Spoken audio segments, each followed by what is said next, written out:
नमस्कार, मैं हूं रसिका पांडे और आप देख रहे हैं देश के दिल से। देश का दिल यानी मध्य प्रदेश और मध्य प्रदेश से जुड़ी तमाम बड़ी खबरें इस बुलेटिन में हम आपको बताएंगे। और सबसे पहले बात करेंगे मध्य प्रदेश कांग्रेस की, जिसकी बेहद ही अजीबोगरीब राजनीति देखने को मिल रही है।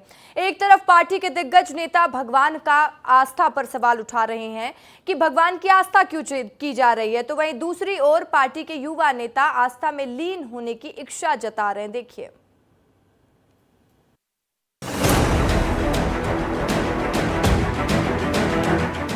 एमपी में कांग्रेस की अजीबोगरीब सियासत देखने को मिल रही है। एक तरफ पार्टी के दिग्गज नेता भगवान की आस्था पर सवाल खड़े कर रहे हैं, तो वहीं दूसरी तरफ और पार्टी के युवा नेता आस्था में लीन होने की इच्छा जता रहे हैं। बीते दिन कांग्रेस पार्टी के दिग्गज नेता और पूर्व सीएम दिग्विजय सिंह ने अशोका गार्डन थाने में हो रहे सुंदरकांड पाठ पर आपत्ति जताई थी। उनका कहना था कि ये कोई जगह है सुंदरकांड पाठ होने की। क्या कह रहे थे, जरा उसे भी सुन लीजिए। पहली बात तो थाने के प्रांगण में सुंदरकांड या और कोई बात कराना ये गैर कानूनी है, उनके खिलाफ कार्रवाई होना चाहिए। उन्होंने क्या मंजूरी ली है क्या थाने से? सर, थाने पर कोई जानकारी नहीं है इसकी कि किसका सुंदरकांड हुआ, किसको द्वारा। तो जानकारी लेना उनका फर्ज नहीं बनता क्या? दिग्विजय सिंह के इस बयान के बाद बीजेपी पूरे तरीके से हमलावर हो गई है। लेकिन पार्टी के प्रदेश आला कमान ने मांग रखी कि अगर बीजेपी सुंदरकांड पाठ करा सकती है तो हम भी कराएंगे। इसके लिए PCC chief Jitu Patwari Bhopal commissioner के पास तक पहुंच गए और अनुमति मांगी। साथ ही 2 दिन का प्रशासन को समय भी दिया। हमने उनसे अनुरोध करा है कि सारे थानों में हमें अनुमति दें इस बात की कि हम भी अपना आयोजन करें और सुंदरकांड करें। हमारी जो भी निजी आयोजन की भावना है उसका स्वरूप बताएं, या फिर आप सर्विस बुक का पालन करते हुए संबंधित अधिकारी को सस्पेंड करो। कांग्रेस के इस एक्शन के बाद पार्टी की अजीबोगरीब सियासत देखने को मिली। एक तरफ दिग्गी जी है जो थाने में हो रहे सुंदरकांड पाठ को असंवैधानिक बता रहे थे, तो वहीं जीतू ही है जो सुंदरकांड पाठ की अनुमति मांगने ही पहुंच गए। खास बात ये रही कि कमिश्नर से अनुमति मांगने के लिए जीतू संग दिग्गी राजा भी मौजूद थे। कांग्रेस की इस राजनीति पर बीजेपी ने तंज कसा है। पूर्व मुख्यमंत्री दिग्विजय सिंह इतने सनातन विरोधी हो गए कि सुंदर कांड देखकर आहत हो गए, परेशान हो गए।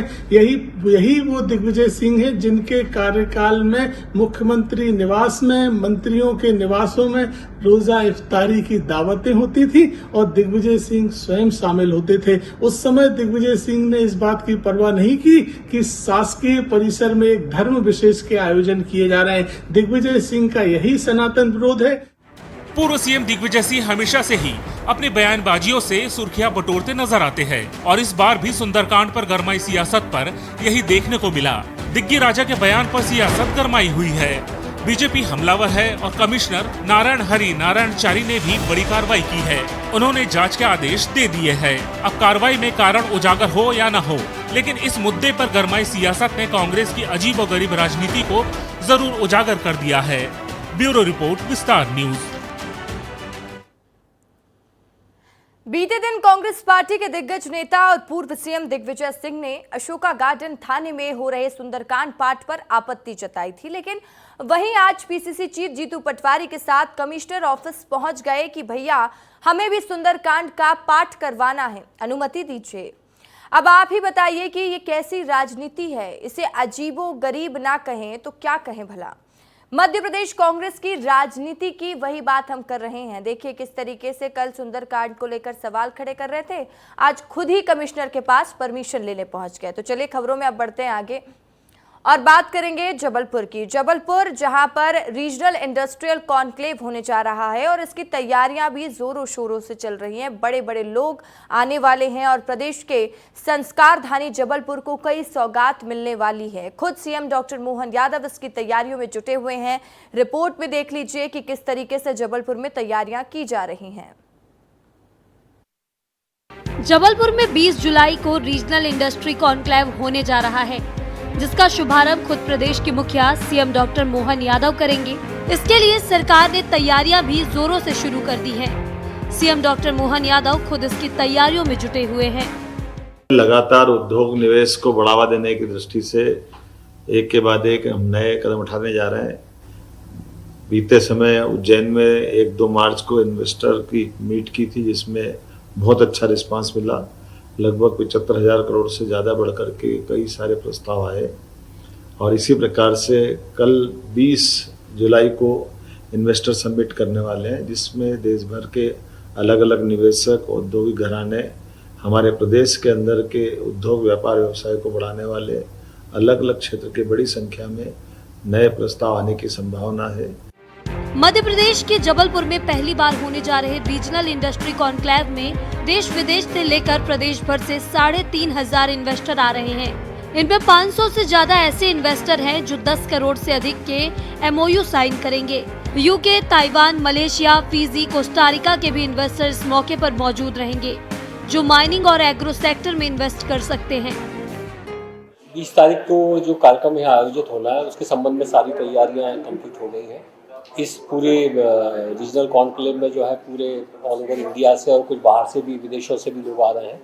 अब जबलपुर पूरा तैयार है, हमारी तैयारी लगभग अंतिम चरण में। मुझे लगता है जबलपुर के विकास में, जबलपुर के औद्योगिक विकास में ये जो कॉन्क्लेव होने जा रहा है, एक माइलस्टोन का काम करेगा और यहाँ के क्षेत्र में जो है औद्योगिक विकास की काफी संभावनाएं बन रही है। MP के जबलपुर में रीजनल इंडस्ट्री कॉन्क्लेव के आयोजन को लेकर लगभग सभी तैयारियां पूरी कर ली गई हैं। इस आयोजन में आने के लिए 2 समय तय किए गए हैं।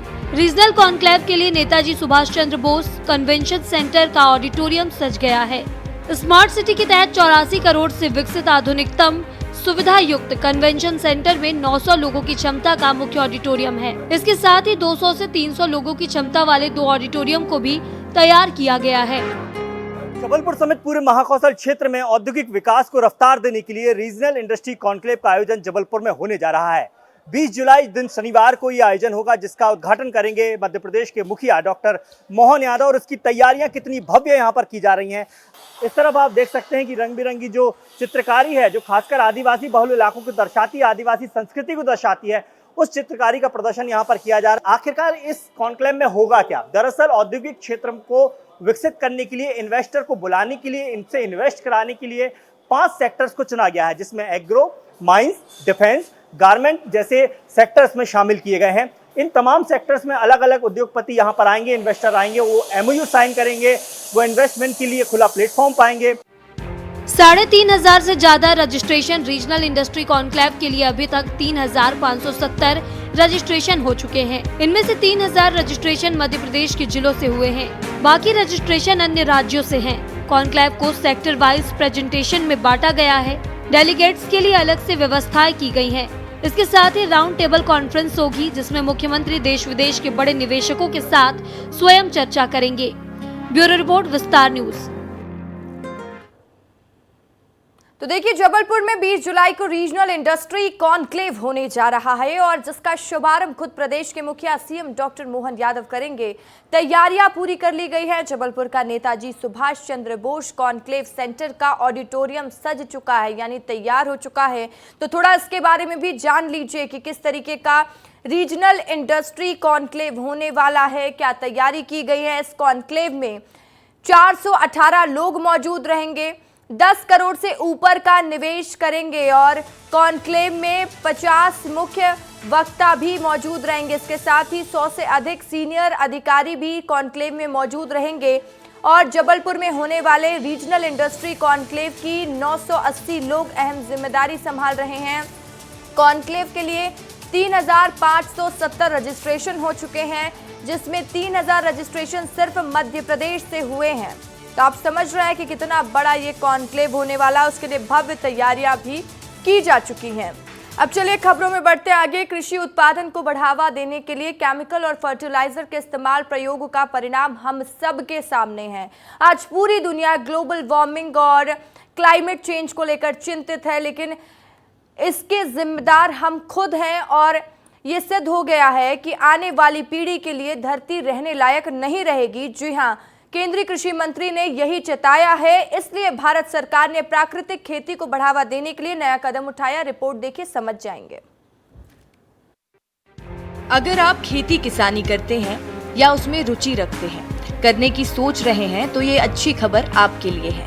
लेकिन ये अच्छी खबर आपके लिए तब है जब आप प्राकृतिक खेती करते हैं, क्योंकि खेती को केमिकल और फर्टिलाइजर के इस्तेमाल से बचाने के लिए भारत सरकार ने नई पहल की है। प्राकृतिक खेती को बढ़ावा देने के लिए सब्सिडी देने पर विचार किया जा रहा है। इसके लिए प्राकृतिक खेती के सर्टिफिकेशन की व्यवस्था की जाएगी। साथ ही 3 साल तक किसानों की क्षतिपूर्ति के लिए उनके खेतों में पैसा भी भेजा जाएगा। जो किसान प्राकृतिक खेती करना शुरू करेगा, ये बात सच है कि पहले साल, दूसरे साल, क्योंकि जब तक जमीन वैसी है तो उत्पादन थोड़ा कम हो सकता है, लेकिन तीसरे साल तक आके वो पूरा रिकवर हो जाता है। तो 3 साल तक किसान को कम से कम हम कंपनसेट करने के लिए कुछ पैसा सीधे उसके खाते में डालें।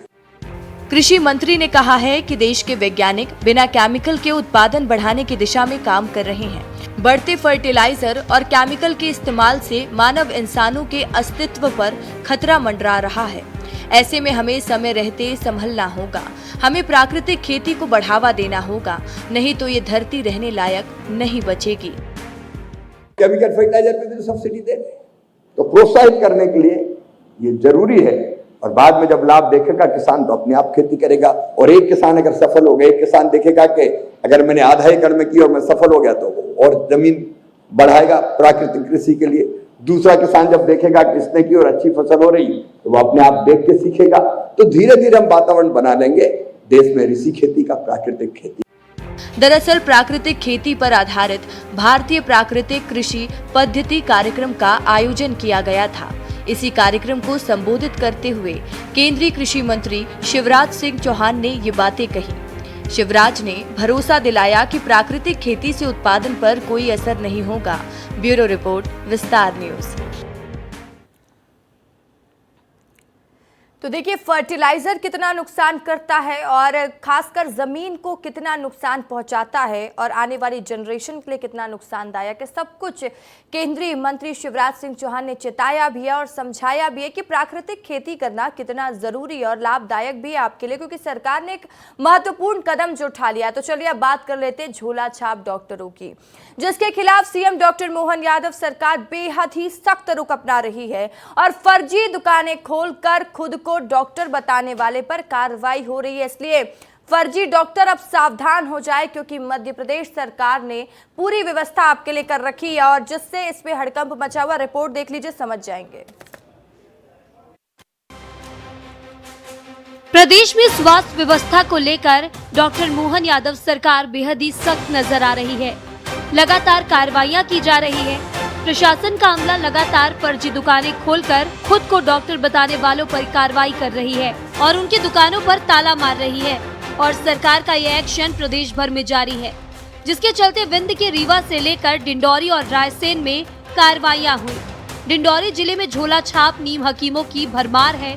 इन चिकित्सकों ने इलाज करने की अपनी बड़ी बड़ी दुकानें खोल रखी हैं। जिले भर में 7 विकासखंड में सैकड़ों कथित चिकित्सक स्वास्थ्य विभाग की मिलीभगत से अपना गोरख धंधा संचालित कर रहे हैं और मरीजों की जान से खिलवाड़ कर रहे हैं। दर्जनों झोला छाप चिकित्सक अपनी दुकान चला रहे हैं। प्रदेश सरकार के निर्देश के बाद जिला प्रशासन ने औचक निरीक्षण किया और मरीजों का इलाज करते हुए 2 झोला छाप चिकित्सक पकड़े गए, जिसके बाद से अन्य झोला छाप चिकित्सकों में हड़कंप मचा हुआ है। आज 2 जगहों पर हमने आज कार्रवाई की है। पहली जगह महेंद्र चक्रवर्ती है, जो पुरानी डिंडोरी में तालाब के सामने उनका क्लिनिक है कॉम्प्लेक्स में, और दूसरे हैं डॉक्टर विश्वास, जो प्राइमरी स्कूल पुरानी डिंडोरी रोड पर उनका क्लिनिक चलता है। डॉक्टर चक्रवर्ती जो है, मैं चक्रवर्ती, उनके पास का जो पंजीयन है वो समाप्त हो चुका है और डॉक्टर विश्वास के पास किसी प्रकार का कोई भी किसी भी पैथी में इलाज करने का कोई भी उनके पास पंजीयन प्रमाण पत्र या डिग्री नहीं है। उस सर्कुलर के अनुसार हमने निर्देशित भी किया है सीएमएचओ साहब को कि इसके खिलाफ FIR दर्ज कराएं। प्रशासन की ये कार्रवाई रायसेन जिले के बेगमगंज में भी देखने को मिली, जहां झोला छाप डॉक्टरों पर लगाम कसने के लिए स्वास्थ्य अमला और पुलिस ने भी क्लिनिक पर छापा मारा। कार्रवाई में प्रशासन को कुछ बैन दवाएं मिलने के बाद क्लिनिक को बंद कर दिया गया। इस बीच कई निजी अस्पताल अपने क्लिनिक के शटर लगाकर भाग निकले। ऐसे ही कुछ क्लिनिकों का पंचनामा बनाकर उन्हें नोटिस जारी किया गया, जिसके बाद से ही हड़कंप मच गया है। जब उस क्लिनिक पर पहुंचे तो वहाँ पर संबंधित व्यक्ति जिसके द्वारा मरीज का उपचार किया जा रहा था, उनको भनक लगती वो अपनी क्लिनिक से भाग गए मरीज को छोड़ के। और जब वहाँ पर देखा तो विभिन्न प्रकार की अमानक दवाइयाँ पाई गई। मरीज ऐसी स्थिति में पाया गया जिसको कान में बहुत दर्द और पस निकल रहा था। MP में मोहन सरकार के इस फैसले के बाद झोला छाप डॉक्टरों में हड़कंप मचा हुआ है। प्रशासन का अमला औचक निरीक्षण करके लगातार कार्रवाई कर रहा है। अपना गोरख धंधा संचालित करने वालों और जनता की जान के साथ खिलवाड़ करने वालों पर यह एक्शन बेहद ही सराहनीय नजर आ रहा है। ब्यूरो रिपोर्ट, विस्तार न्यूज। तो देखिए, सरकार के निर्देश के बाद प्रशासन के अमले ने ढिंढोरी और रायसेन में कार्रवाई की और अपना जिस तरीके से गोरख धंधा संचालित करने वाले ये डॉक्टर्स हैं और मरीजों की जान के साथ ये खिलवाड़ कर रहे हैं, झोलाछाप डॉक्टरों पर प्रदेश सरकार के निर्देश के बाद जिला प्रशासन ने औचक निरीक्षण किया और मरीजों का इलाज करते हुए झोलाछाप डॉक्टरों पर कार्रवाई भी की गई है। इसलिए अब झोलाछाप डॉक्टर मध्य प्रदेश में सावधान हो जाएं। तो चलिए अब बात करते हैं मध्य प्रदेश में मौसम के हाल की। तो प्रदेश का मौसम इन दिनों बेहद ही खुशनुमा हो रहा है। भारी बारिश की लहर देखने को मिल रही है, लोग खुश नजर आ रहे हैं। तो कहीं अच्छी बारिश हो रही है, लोग कहीं अच्छी बारिश की कामना कर रहे हैं और साथ ही लोगों ने अपनी प्रार्थनाएं और मान्यताएं भी शुरू कर दी हैं। रिपोर्ट देख लीजिए।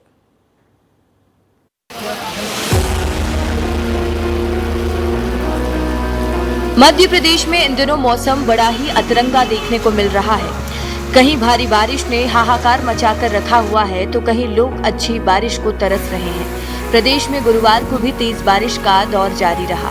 भोपाल में करीब 1 घंटा तेज बारिश हुई। इंदौर, जबलपुर समेत कई अन्य जिलों में तेज बारिश हुई।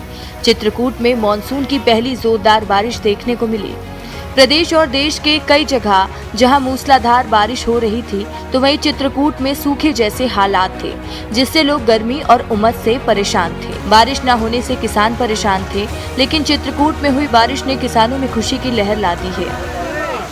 इस मौसम का इंतजार भी था, लोग पसीना पसीना थे।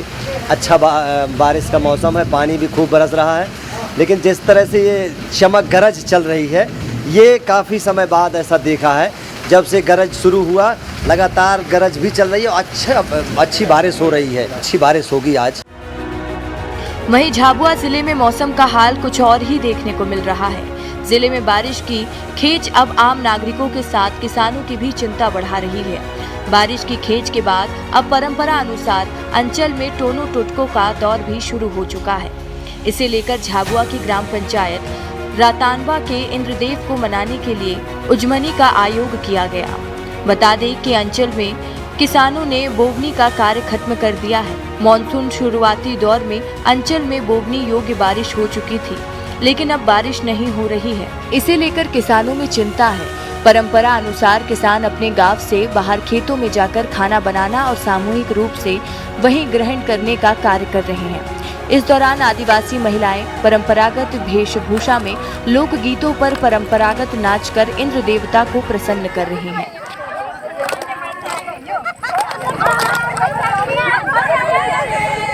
ये इंद्र राजा ने मनावा वास्ते हमारे गांव में पुरानी परंपरा है।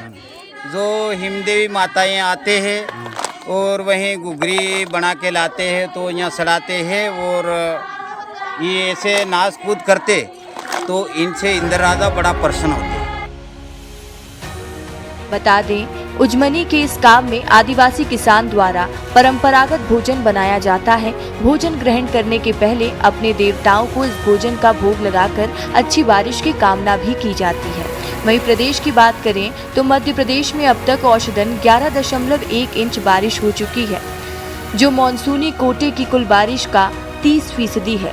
फिलहाल मॉनसून ट्रफ, साइक्लोनिक सर्कुलेशन और वेस्टर्न डिस्टर्बेंस पश्चिमी विक्षोभ के एक्टिव होने से आंधी बारिश का स्ट्रॉन्ग सिस्टम बना हुआ है। इस वजह से मध्य प्रदेश में अगले 4 दिन तक भारी बारिश का दौर चलेगा।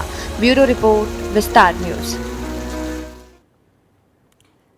तो देखिए, चित्रकूट में सूखे जैसे हालात हैं, जिससे लोग गर्मी और उमस से परेशान थे। बारिश ना होने से किसान परेशान थे, लेकिन चित्रकूट में हुई बारिश ने किसानों में खुशी की लहर ला दी है। वहीं झाबुआ जिले में किसानों की भी चिंता बढ़ी हुई है और परंपरा अनुसार अंचल में टोने टोटकों का भी दौर शुरू हो चुका है। और इसी के साथ फिलहाल इस बुलेटिन में इतना ही। मुझे दीजिए इजाजत। खबरों की लगातार अपडेट्स के लिए आप बने रहे विस्तार न्यूज के साथ। नमस्कार।